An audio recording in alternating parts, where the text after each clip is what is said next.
7 pillars of emotional mastery. And that's something what we will discuss in this class to understand how we can basically look at and how are these elements of our human body connected to each other with respect to stress and anger. And the first element is our brain.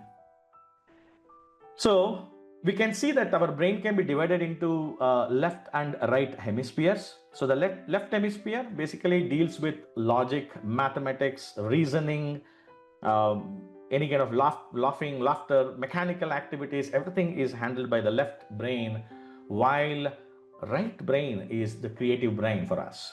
So it basically brings us the thoughts or the pictures or the audio, the music or anything that comes into picture, right? The sound or any kind of reasoning, creativity, all these things are associated with the right brain.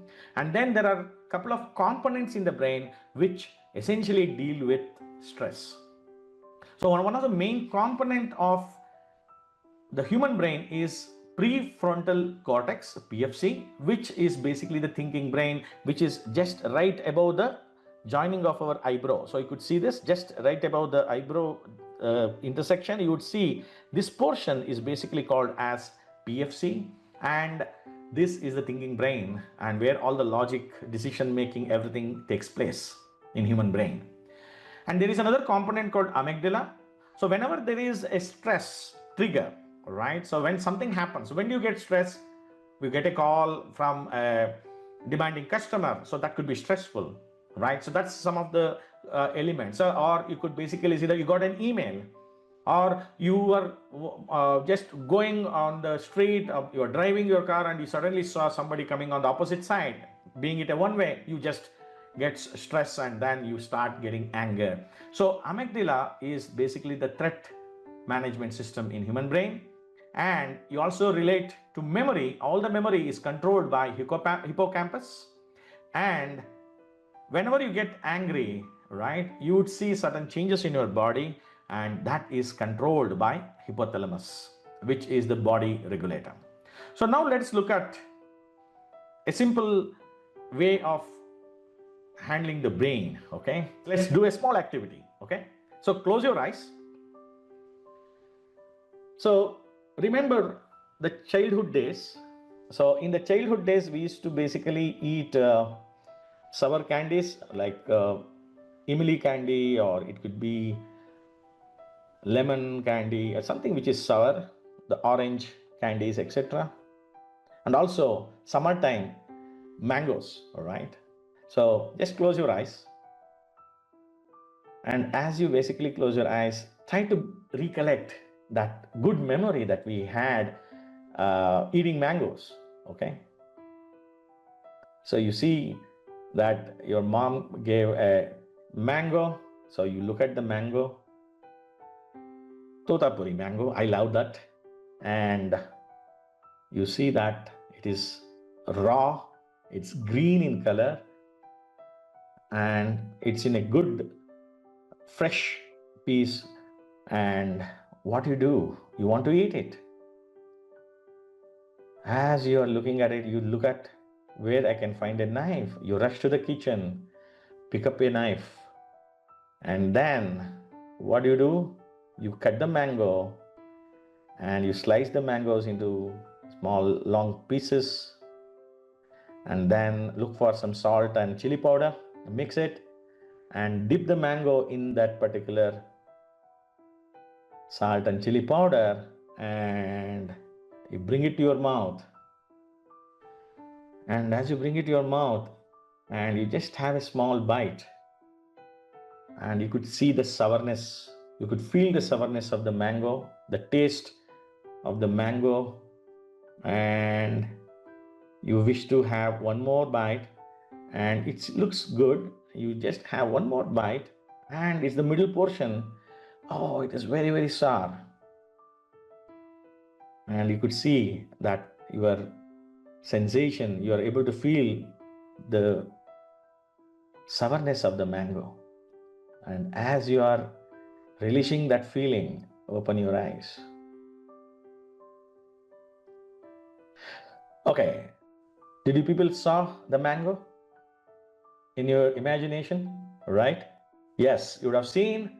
And when you had the bite, were you able to feel the sourness? Did water come in your mouth?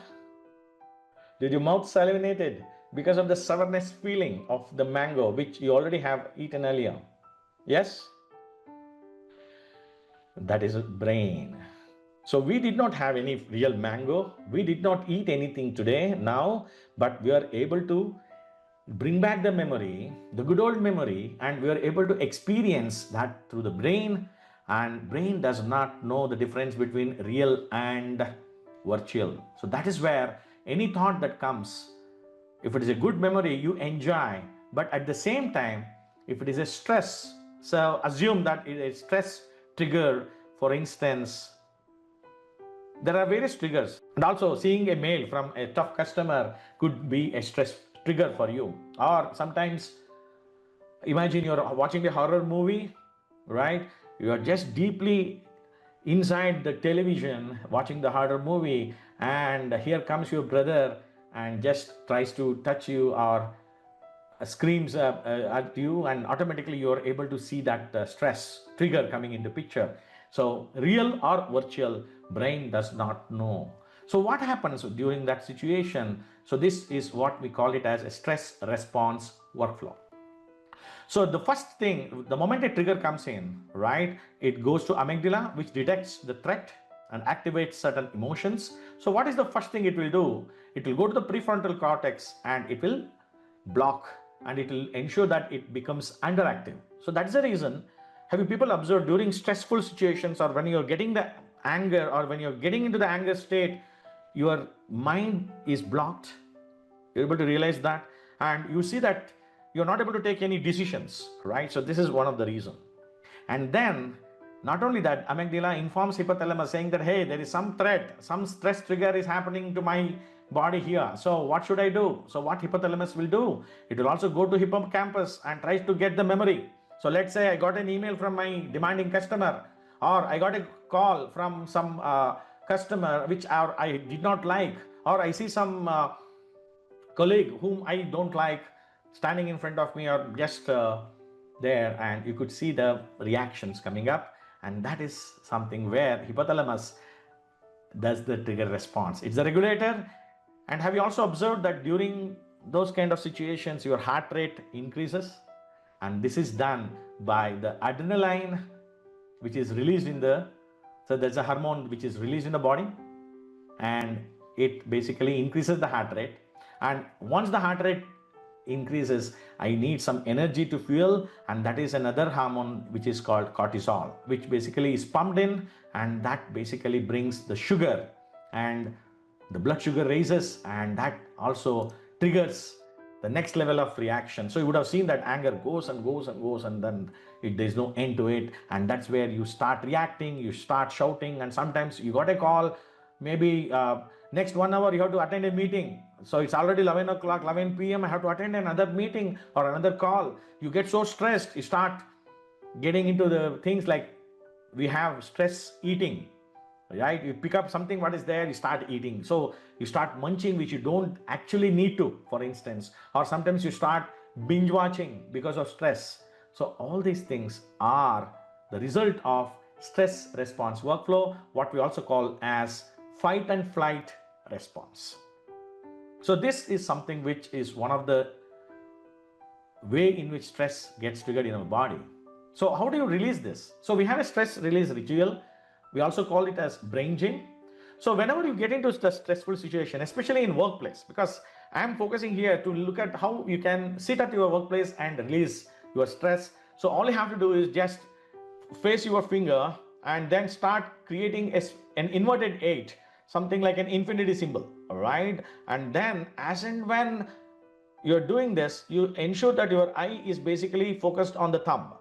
So when you just do this for about a minute, you can see that the stress level comes down.